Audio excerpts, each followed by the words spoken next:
नमस्कार, जय हिंद। स्वागत है आपका नाज़ एकेडमी एजुकेशन पर। उम्मीद है आप लोग सब ठीक होंगे और सेफ़ होंगे और अपनी पढ़ाई कर रहे होंगे, है ना। तो बेसिकली ये वीडियो में हम लोग बात करने वाले हैं जो बच्चे एग्ज़ाम देने वाले हैं बोर्ड, ठीक है, या तो एसएससी हो या फिर एचएससी हो, यानी कि 10th वाला हो या 12th वाला हो, दोनों के लिए वीडियो है। और किसके लिए? सिर्फ ओनली फॉर गर्ल्स के लिए। क्यों? क्योंकि जो गर्ल्स की जो प्रॉब्लम है उसके पे बात करनी ज़रूरी है ना। जो हम बोर्ड एग्ज़ाम होने वाला है आपको, तो आप क्या क्या चीज़ कैरी कर सकते हो, स्पेशली गर्ल्स के लिए वीडियो है। तो आप सबसे रिक्वेस्ट है कि वीडियो को शेयर ज़रूर कीजिएगा, चैनल पे नहीं सब्सक्राइब कीजिएगा और शेयर करना है, लाइक करना है। कुछ डाउट है तो आप कमेंट में पूछ लेना, ठीक है, मैं आपको रिप्लाई कर दूँगी। तो आते हैं एक एक करके सारे क्वेश्चन के ऊपर, ठीक है। यानी कि जो लड़कियाँ बुर्का पहनती है, जो मुस्लिम गर्ल्स हैं, पहन कर जा सकती है। यहाँ से पहन कर जाइए। अगर आपको एग्ज़ाम सेंटर पे अलाउ करते हैं तो पहनिए, अगर नहीं अलाउ करते तो निकाल लीजिए। क्या फ़र्क पड़ता है ना। फ़र्क पड़ने से मतलब ये है कि आप उतनी देर के लिए नहीं पहनेंगे तो कोई बात नहीं है। उसके बाद जब आपकी छुट्टी होगी तो बाद में आप वॉशरूम में जाकर चेंज करके पहन कर आ सकते हैं ना फिर घर पर, है ना।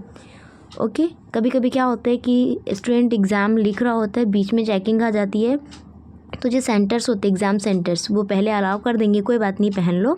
लेकिन कभी कभी जब चेकिंग आ जाती है तो उन लोग भी बोलते हैं कि आप बुर्का निकाल कर आइए, तब निकालना पड़ता है। तो मैं पहले सजेस्ट करूँगी आपको कि पहले जाइए, आप पूछ लीजिएगा कि आपको बुर्का पहनना अलाउ है कि नहीं है, ठीक है। अगर बोले अलाउड है तो आप पहन कर बैठ सकते हैं एग्ज़ाम हॉल में।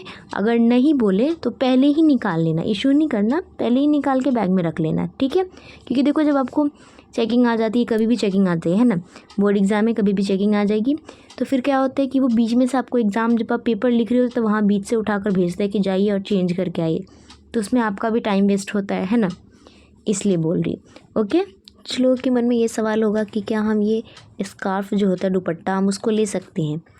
तो ये भी एक क्वेश्चन है ना। क्योंकि देखिए, अगर आप जो मुस्लिम गर्ल्स है उनके लिए तो अगर बुर्का नहीं ले रहे तो दुपट्टा लेना इम्पॉर्टेंट होता है ना। लेकिन जो हिंदुज़म है उनमें भी ऐसा होता है कि ये स्कार्फ लेना या दुपट्टा लेना इम्पॉर्टेंट होता है, यानी कि गर्ल्स के लिए इम्पॉर्टेंट ये देखा जाए तो, है ना। तो क्या करना है आपको, ये कैरी करना है, तो आप कैरी करके जाइए, ये अलाउड रहता है, ठीक है। आपको नहीं बोलेंगे हटाने के लिए, ओके। तो इसके लिए कोई प्रॉब्लम नहीं है। और आपको क्या करना है, स्कार्फ पहन कर जाइए या दुपट्टा जो भी बोलते हैं आप, ठीक है, पहन कर जाइए और कंफर्टेबली एग्ज़ाम लिखना। ये प्रॉब्लम है आपकी कि पीरियड्स आए, यानी कि देखो, कुछ बच्चे ऐसे होंगे, कुछ गर्ल्स ऐसी होंगी कि जिस दिन उनका फर्स्ट पेपर होगा ना, उसी दिन उनको पीरियड्स आने वाले होंगे या तो आ गए होंगे। अगर फर्स्ट डे होगा तो आप भी सोचोगे कि हैवी फ्लो है ना।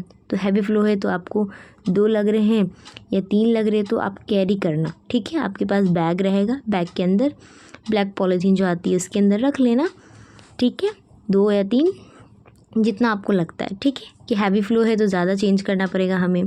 तो हाँ, आप जब पूछोगे वहाँ जाकर इन्विजिलेटर से, आप परमिशन मांगोगे तो वो दे देगा, ठीक है। वॉशरूम जाने के लिए भी वो परमिशन दे देता है, ठीक है। हाँ, तो आप ना बैग में रख लेना, ठीक है। क्योंकि देखो, आपको हेजिटेट फील होगा कि हाँ, हम कैसे उठ के जाए, अगर इन्विजिलेटर वुमेन नहीं रही, वो मैन रहा तो क्या करेंगे। तो ऐसा क्या करेंगे आप, देखिए, आप प्रॉब्लम है ये, अब ये नेचुरल प्रॉब्लम है तो शर्माना नहीं है ना। आ रहा है वो चीज़, आपको हैवी फ्लो हो रही है तो डिस्कम्फर्ट क्यों हो रहे हो, कंफर्ट फील हो, है ना। आपका कंफर्ट होना ज़रूरी होता है। सबसे पहले बात तो मैं ये बोलूँगी, आप कंफर्टेबल रहोगे तभी आप पेपर अच्छे से लिखोगे, तो कंफर्टेबल ज़्यादा इम्पॉर्टेंट है।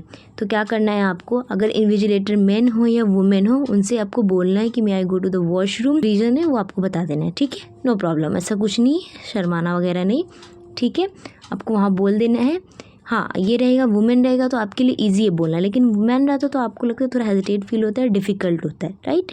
लेकिन ऐसा कुछ नहीं, आप पूछोगे तो आपको वो बोल देंगे।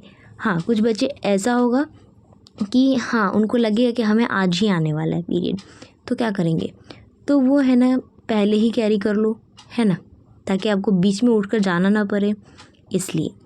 ओके। तो ये वाली भी प्रॉब्लम हो गई सॉल्व। अब आते हैं ड्रेस कोड पे, कि पीरियड्स आया हो तो कौन सा ड्रेस कैसा पहन के जाना है, ठीक है। तो देखो, मैं आपको अलाउड करूँगी कि जो है ना, कंफर्टेबल जो ड्रेस आपको करती है, घर में भी जो पहनते हो आप पीरियड्स के दौरान, जो चीज़ आपको कंफर्ट करती, मैं वही बोलूँगी कि पहनना, ठीक है। देखो, अगर आप सूट पहनते हो या जीन्स पहनते हो, टॉप पहनते हो, अगर आप कंफर्टेबल हो तो पहनो, नहीं तो नहीं पहनो।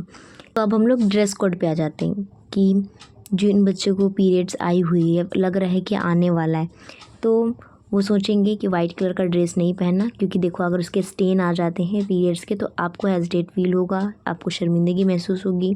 तो क्या करना है, आपको शर्मिंदगी महसूस नहीं होना है, आपको कंफर्टेबल फील करना है। तो आपको क्या करना है, ब्लैक कलर का ड्रेस कैरी कर लेना, या तो ब्लू कलर का या तो रेड कलर का, ठीक है, ऐसा कलर जिसमें मालूम ना हो, ठीक है। ओके, तो आपकी कंफर्टेबल सबसे ज़्यादा इम्पॉर्टेंट होती है, हमेशा यही बोलूँगी। जो भी चीज़ अच्छी होती है आपके कंफर्टेबल के लिए वो चीज़ कीजिए, ठीक है।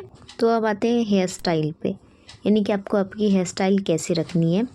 तो मैं आपको सजेस्ट करूँगी कि नॉर्मल पोनीटेल बना रहे तो भी ठीक है, या नॉर्मल ये चोटी बना रहे तो भी ठीक है ना, क्योंकि कुछ प्रॉब्लम नहीं होगा, बट आप इस तरह बना लेना। हाँ, लेकिन ज़्यादा स्टाइलिश बाल नहीं बांधना, क्योंकि आप किसी फैशन शो में नहीं जा रहे हो, है ना, एग्ज़ाम देने जा रहे हो। तो एग्ज़ाम के अकॉर्डिंग जो इंटेलेक्चुअल जो चीज़ें होती हैं उसी चीज़ को करना है। ओके, या तो ये कर लो या तो ये कर लो, नो प्रॉब्लम। ओके, तो ये सारी चीज़ें थी जिस पे बात करना ज़रूरी था। तो इनमें से इन सब के ऊपर जो भी अगर कुछ डाउट हुआ तो आप कमेंट सेक्शन में लिख देना, मैं आपको रिप्लाई कर दूँगी, ठीक है। तो वीडियो को क्या करना है, सबसे ज़्यादा शेयर करना है प्लीज़, और अगर आपको पसंद है तो लाइक कर देना, कुछ डाउट हो तो कमेंट में लिख देना, ठीक है। बाकी आपको वीडियो कैसा लगा अपना फीडबैक कमेंट में दे देना।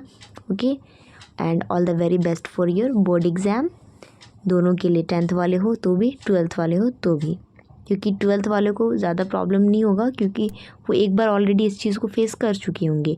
लेकिन 10th वालों को थोड़ा सा प्रॉब्लम समझ में आ रहा होगा। लेकिन सबसे इम्पॉर्टेंट बोलूँगी, दोनों ही जो बोर्ड है हमारे HSC और SSC, दोनों स्टूडेंट को बोलूँगी कि एकदम काम रहना, काम कंपोज, क्योंकि काम और कंपोज जब रहोगे ना तो आपका माइंड अच्छे से वर्क करेगा, और आप अच्छे से पढ़ाई करे हुए जो भी रहोगे ना तो माइंड में आपको रिकॉल होगा, बार बार आंसर अच्छे से लिख पाओगे, ठीक है। तो इम्पॉर्टेंट यही है कि याद करके रट्टा मारना ये इम्पॉर्टेंट नहीं होता है। इम्पॉर्टेंट ये होता है जब हम आंसर लिख रहे होते तो हमें आंसर फ़ौरन याद आ जाए, है ना, नहीं तो हम सोचते बैठे ये क्या, इसका आंसर क्या है, उसका आंसर क्या है, जल्दी याद नहीं आता। इसीलिए बोलूँगी कि काम और कंपोज रहोगे तो आपका माइंड अच्छे से वर्क करेगा और फिर आपको आंसर अच्छे से याद आएंगे। So all the very best for your board exam and take care.